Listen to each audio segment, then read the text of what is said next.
Welcome into Boxing Scene Today here at the ProBox TV studios. A little bit of a sad topic today. Mike McCallum, Hall of Famer, outstanding fighter of the late 80s and 90s. Incredible aggression, great technique, a real hallmark in the sport, passed away. And we want to talk about him and his legacy. To help me do that, Jimmy Smith alongside the champs, Chris Algieri, Paulie Malignaggi, coach Robert Garcia. I want to start with you, Chris, because we were calling a fight in D.C., and it was a young fighter. He was in there maybe 20 years old. And both you guys said, oh, this guy kind of reminds me of Mike McCallum, the Body Snatcher. And I remember thinking, I wonder if this kid has any idea the compliment you just paid him as a fighter, as a young guy coming up, man. Probably not, because I've noticed a lot of this generation really doesn't look behind them. They don't look at the guys coming up, which is super unfortunate, because I think guys in my generation, yourself too, champ, that we studied the all-time greats a lot. This new generation doesn't seem to do that. But yeah, no, that kid that we watched, his name is I'm blanking on his name right now, but no, he looked way beyond his years in terms of his ring IQ and just body type wise, things that he was doing, his slip and rips, his body punching, very, very reminiscent of a young, smaller version of Mike McCallum. But you know, you mentioned, you know, off the top, you know, super sad, obviously losing one of our legends, one of our greats. But in hindsight, not in hindsight, but looking back now, being able to go back and watch his highlights this week, man, I'm blown away. He must be one of the most underrated champions of recent years, because he was incredible, tremendous. You know, counterpuncher, super slick, big, strong, good puncher with both hands. I actually reached out to Bob Canobio and asked about CompuBox numbers. I'm like, he threw a lot of punches too, right? He goes, oh yeah, he's a record. He's still to this day, 93 landed punches in a round. Jesus. So a puncher, you don't throw 93. You don't throwing 93 is a lot. He landed 93, and he's a puncher. Punchers normally are not volume fighters. This guy was a volume fighter. He was slick, and he can knock you out. I mean, Mike McCallum, rest in peace, man. What a legend. 43 1-1 in his prime. And you got to remember, he had 5 losses, never knocked out, never finished in any of those losses. 2 of them, James Toney. 1 of them, Roy Jones Jr. One of the James Toney losses, he lost by majority decision. That one was close. Got a draw with James Toney in his prime. So, Paulie, even the guys that beat him were legends, Hall of Famers in their prime. Jones, Toney, yeah, you know, guys like that. But you know, from a personal standpoint, yeah, it's like the champ Chris was saying. You know, McCallum was a guy that my generation, I think, loved to study. You know, loved to look back on. And at first, you know, he didn't get the fanfare of everybody. I don't think he ever got the proper fanfare, to be honest, because he's on the era, like Four Kings and all that other stuff was kind of going on at that time. You know, but you always heard the rumors in the boxing gyms, you know, like, oh, everyone feared Mike McCallum. Nobody wanted to go near Mike McCallum. Nobody wanted to fight Mike McCallum. Everybody feared Mike McCallum, so on and so forth. And then, you know, you really start, you know, for me personally, when I started boxing, you started to understand boxing, you start to understand the nuances, the things you're learning and the things you have to learn. Then you watch a video of Mike McCallum, you're like, wow, you know, you get another level of appreciation in terms of, you know, his calmness, his punch. You know, I always like to use the term shot selection or punch selection. His punch and shot selection, his ability to stay calm at middle to close range and just, you know, be in the eye of the storm and still make you miss, make you pay, and again have the calmness to choose the right punches to throw. Really, it's a loss for boxing. It's a loss, obviously, a human loss in general. It's sad, but when you think about somebody passes away, you think about, you know, what their accomplishments and all the good things of their life. McCallum is one guy that really, for fighters and cerebral fighters, is a guy you can really appreciate. And like you said, with the new generation, they're more worried about Instagram than watching old time videos and whatnot. But McCallum is one of those guys that I would say any generation of fighter can watch him. You know, people say, like, watch the old time fighters. Personally, I think a lot of guys from like 100 years ago, they kind of sucked, to be honest with you. But you start to get closer to this, to the more modern generation. Yeah, you look at Mike McCallum, it's like, Mike McCallum is unbelievable. It'd be a nightmare to the entire boxing landscape, as far as his entire style put together, you can watch that. obviously I could never copy him, but I would watch him and just see try to pick what was going on in his head with the especially the sense of positioning, the sense of balance, the sense of what shots he's throwing. I would rewind the tape and be like, yo, he set this up from like 2 minutes ago, man. Like, I'm rewind. I would, because at the time it was tapes, guys. You know, early in my career we had tapes. You're aging But yourself, I would rewind the tape and I'm like, yo, he's been setting this up. I would see a shot, or I would see a guy, I was like, bro, he's been setting this up for like a minute. He's been setting this up for a round. He's been setting, and I would rewind it and be like, I could see where he starts to see it here, but he goes for it here, and I don't know. I used to like watch and study a lot of film. I didn't get the sense a whole lot of guys thought like that. That was really, and the ones that did usually got their fair credit, like your Pernell Whitakers of the world and whatnot, and guys like that.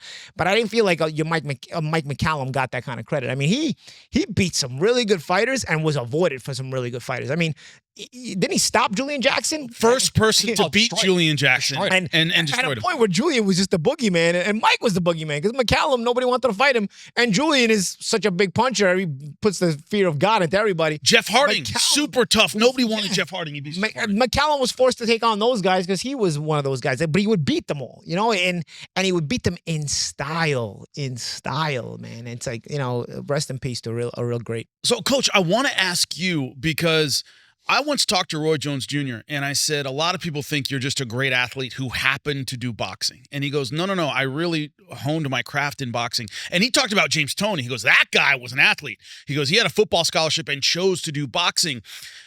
Obviously, Mike McCallum fought both of those guys. Is he underrated in a sense because he was next to these physical, explosive guys who had so much more physical talent than he did? But to Paulie's point, he outthought guys. Like, how much do you value that as a coach? They had more personality too, though. They did as well. What do you think about that, Coach? He outthought guys.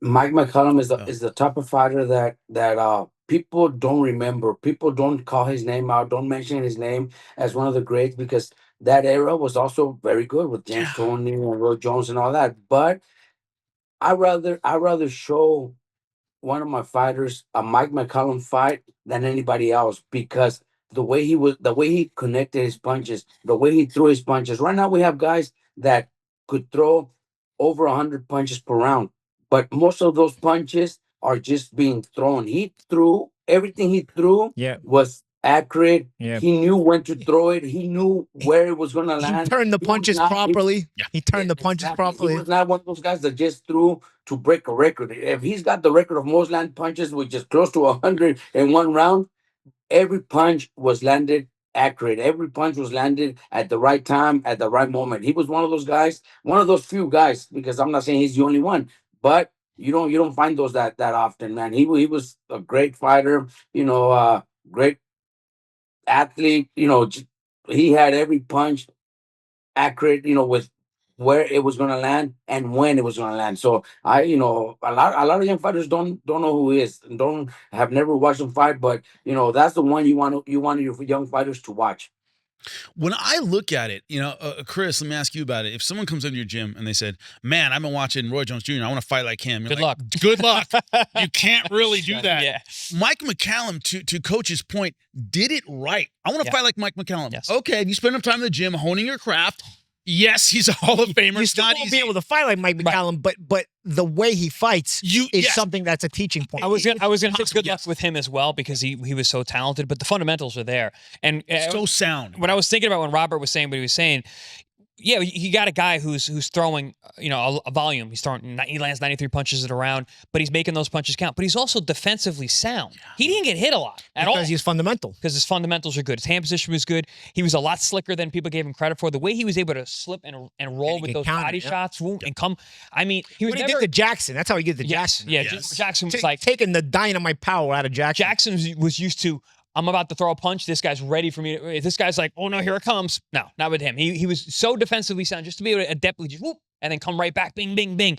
Never are your turn, my turn fighter. I know you love to use that term. He was punching with you, which was what made him so dangerous. In between you, Dude, especially to the body. When he would hit guys, like as they're punching, he's just getting his head offline and ripping their guts out.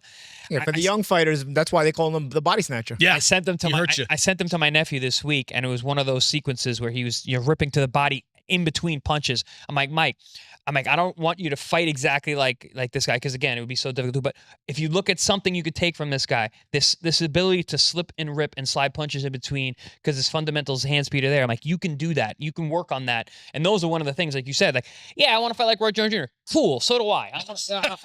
I want to throw 5 left hooks. I want to shoot laser beams out of my eyes too, but I can't. I'm not gonna fight like Roy Jones Jr. It's like trying to teach a Manny Pacquiao. Yes, Manny Pacquiao style. No, but Mike McCallum is someone that you can actually study, and it's a real shame that a lot of these guys don't look because at. You look at guys like Roy. They were so athletic. They got away with mistakes. So you can't really teach somebody to do that, because you have to have the natural athleticism, and that's a high degree of natural athleticism that most people don't have. You can still be a boxer and not have that super high athleticism.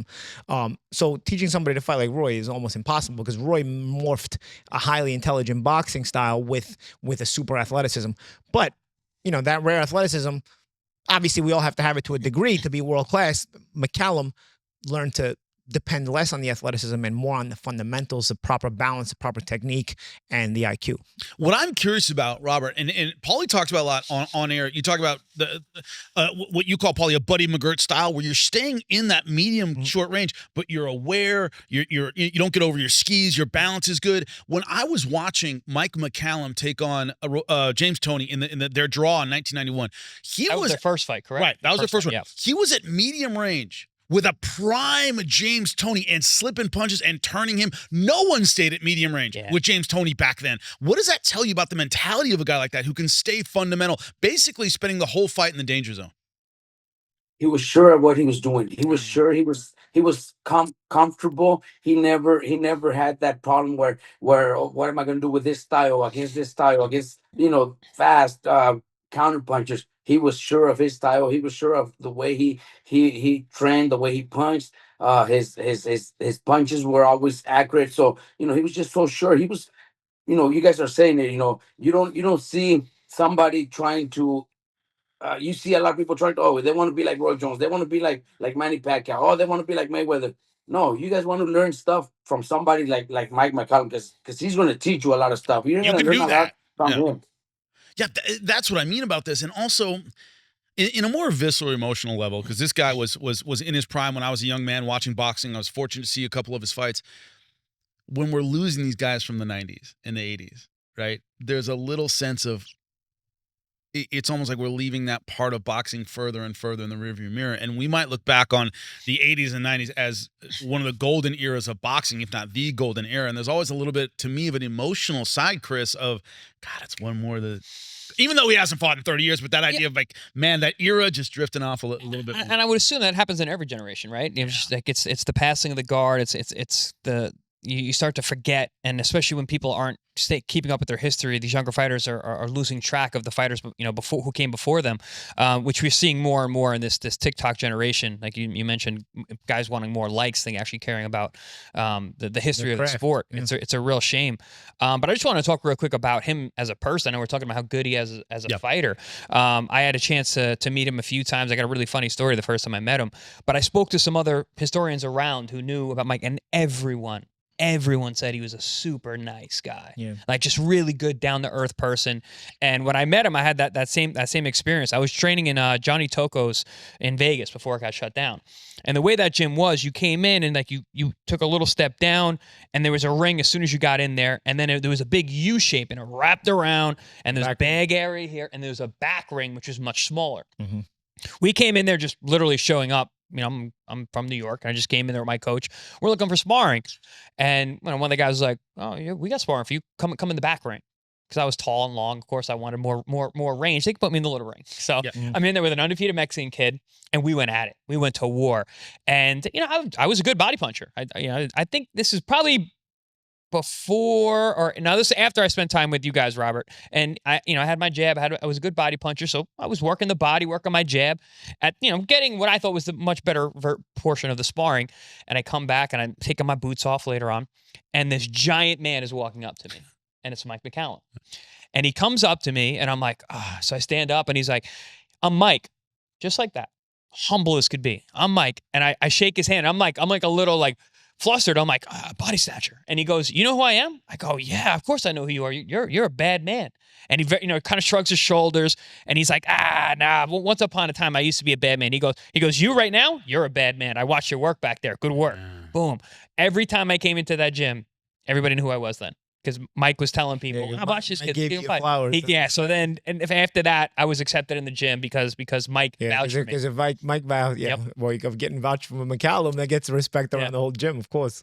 But this idea that in an era, as you said, Robert, of maybe bigger personalities than Roy Jones Jr., so, James Toney, guys like this, he didn't hang on too long. He lost 5. They were all at the very, very top, never stopped in any of them, kind of got out before kind of that sad run at the end. What could you learn? And became a trainer in his own right, as Chris said, a very, very respected guy in the boxing community. When you look at that career, man, he kind of did it right. He doesn't have the 7 or 8 losses at the end trying to hang on. What do you take away from the career, not just the performances, but the career of a guy like Mike McCallum?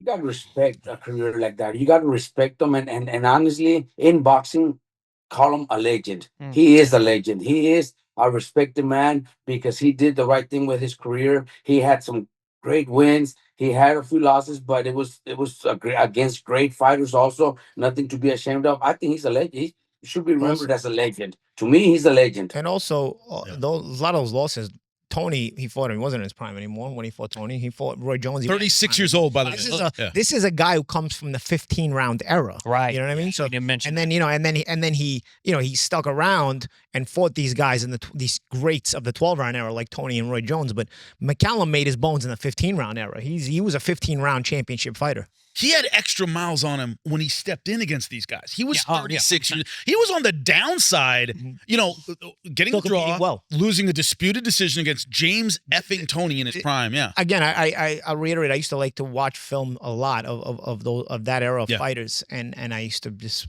watch hours and hours. And usually when I would put in a film, I would do it to watch one specific guy, how he dealt with a certain style or how he dealt with a certain opponent or whatnot. And I would watch a certain guy. The only fight I ever used to pop in and watch where I would watch both guys is McCallum and Tony won the draw. Well, I would Benitez and Leonard. And Leonard, true. Yeah, that's true. We talked about that one. Yeah, we talked about it. Yeah, okay, those two. Yeah, yes. I forgot Benitez and Leonard. Though it's very, very rare that I would put in a fight and I would be able to watch both guys and be like, whoa, As a matter of fact, when the first time I put that tape in, I didn't know a lot about McCallum. Just like, McCallum doesn't get his flowers properly. And so I put it in as a James Toney fight. And I was like, okay, I know McCallum was a champion. Let me see how Toney dealt with this. And then I'm watching McCallum. I'm like, wow, this is why everybody's low key, really high on this guy. And after that, I had this curiosity about McCallum, and I went and got other fights and whatnot. Oof, what a fighter. What a fighter. And again, sometimes the big personalities, they take center stage, and in an era where there was no social media, you had to have a bigger personality because you had to be pushed by the actual media and you had to be pushed by the actual business. And like I said, McCallum in a lot of ways in his prime was avoided. I heard he tried to get fights with guys like Tommy Hearns and whatnot. He couldn't get them. Soft-spoken, humble guy. He just went out there and did the work. Those kind of guys often get passed over. The squeaky wheel gets the oil, right? You can't be quiet in boxing. Yeah, but that's the thing now is as he passes on, Robert, you said it perfectly. The man is an absolute legend. Let's not forget, represented Jamaica in the '76 Olympics, had a storied amateur career as well. Outstanding fighter. We want to give him his flowers. Rest in peace, champ. And as you know, as it makes news, you'll see it on Boxing Scene Today. Find out why millions are watching.